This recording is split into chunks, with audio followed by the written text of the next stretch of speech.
if you haven't had experience. Thank you. Okay, sorry. All right, I'm glad to be back. Hi, how is everyone? Okay, he said to step here. He owns the mic. You're gonna keep making feedback. Okay. Here. Where do you want me to stand? You own the equipment. Who do you trust? Okay, everyone. So I came back from Mexico through WestJet. I need to give you the lowdown that WestJet's employees, I think all employees of these, what do you call this? These airlines, they are interpreting whatever's on the Canadian website. They choose to enforce what the government puts through the news media instead of really checking that you have alternatives. Okay, so they were going to deny me boarding, even though it says on the website you cannot deny someone boarding. I had to argue a long time. You have to stick to your guns. You cannot be denied boarding as a temporary resident, as a worker, as especially as a citizen. Okay, once I continued to stand my ground, they found another excuse. Oh, you need a test, or you need to share your job status. And I said, this is my personal information. I don't need to reveal it. You know, what is your vaccine status? She's like, I'm vaccinated. I was like, I really don't care, but I'm trying to make a point that I don't have to share my privacy, my medical privacy with you, because who knows who you're going to share with. So they're going to try to stop you at every turn. I hear that Aeromexico is way better. So you can try that. I've heard from friends that WestJet going through Calgary are not subject to any of the same BS that they put you through Pearson, Montreal, and Vancouver. Okay, so that's on the side of your destination country. Then coming back into Canada. You have to wear a mask? Oh yes, thank you for reminding me of that. Another excuse the lady, let's call her Angela, at WestJet was trying to do, when I refused to give her my V-Pass status, she took my luggage away, she gave it back to me.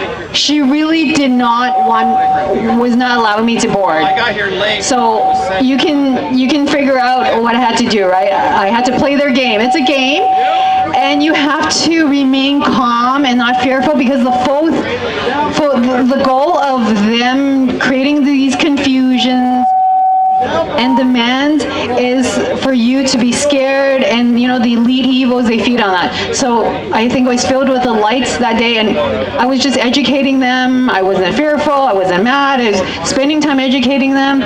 And then at the end, she realized, oh, you don't have a mask, where's your mask? And I was thinking, it's 40 minutes into my conversation, you're asking about my mask now? Say, I'm exempt. And I showed her my doctor's note, and she said, oh no, we have a new policy. You have to be approved by WestJet, like approved by their bureaucratic staff. I don't even know if it's doctor, versus me knowing my body more, or versus my doctor knowing my body more. So they're going to try to really cut you, right? So then I said, okay, let me fill this out. I took a picture of where the website is, because once I did the search, I couldn't find mass exemption on their website. They are so evil, like the governments. They hide everything, right? You can't find it. So when I asked her, where does it say I have to show you my Vax Pass or my the test, she wouldn't let me take a picture of where it was on the website. Like, you know, if you're really helpful, you would show me. What are you trying to hide? So this whole thing is just to make you fearful. I've got 2 minutes.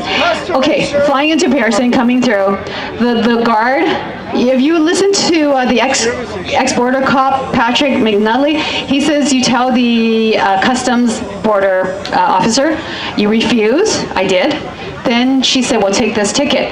It's at PH. And I said, well, I just refused. Why are you giving me the orders to go there? She said, just go there and tell them no. So I thought it was that easy. I thought, okay, I will go there and tell them no. I'm going through. I see, oh, there's 2 cops there.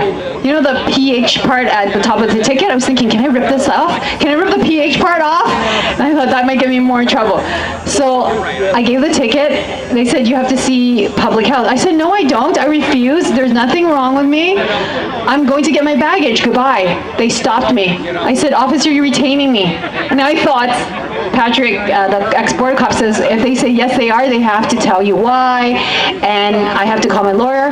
No, the cops were adamant. Yes, we are retaining you under Section 18 of the Quarantine Act. What does that section say? And they said, oh, go in there and the quarantine, the public health would tell you. I said, you can't tell me? Like, you're stopping my freedom of movement, but you can't tell me what it says. And they're like, go in there and they'll tell you. So I was being bullied. The extortionists are there for the money. The customs people, they pass people through. They pass people through to extort you for money, this whole thing. So I went to the PH. I didn't give them my address, but the cops gave them my address through my license. And I know that is illegal. I will follow up on that. And yeah, just stand your ground. They take their time. It's very common as they take their time to write the ticket. So I have almost 7,000, maybe more, 7,000. Yeah, almost 7,000 in fines. And of course I'm going to fight it. But it was such a waste of time. My poor son was hungry. But otherwise, you know, I feel great. It's good to be back. It's a learning experience. I took all that because I wanted to learn, and I did videos. I'm going to pass that out. And let me know where else, if you wanted me to post it anywhere, because it was just really fun. I feel up to the challenge, you know? Yeah.